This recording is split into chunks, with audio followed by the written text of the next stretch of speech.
خبر شامل کرتے ہیں گجرانوالہ سے شکیل احمد جنجوعہ کی رپورٹ کے مطابق، جہاں پر سینئر جرنلسٹ اینکر پرسن آواز نیوز کے سی ای او ملک جاوید اقبال شانی نے آواز نیوز کے نمائندہ سے گفتگو کرتے ہوئے کہا، محرم الحرام اسلامی پہلا مہینہ اور انتہائی مقدس احترام والا مہینہ ہے۔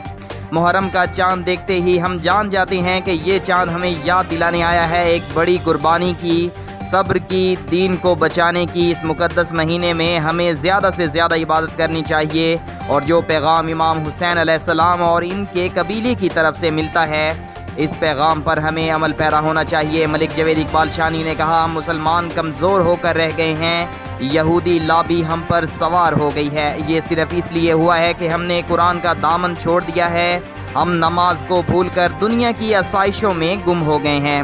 جو امام حسین علیہ السلام کا پیغام تھا، اس پیغام کو بھی ہم نے اپنے سامنے نہیں رکھا، اس لیے آج پوری دنیا میں ہم مسلمان رسوا اور بدنام ہو رہے ہیں۔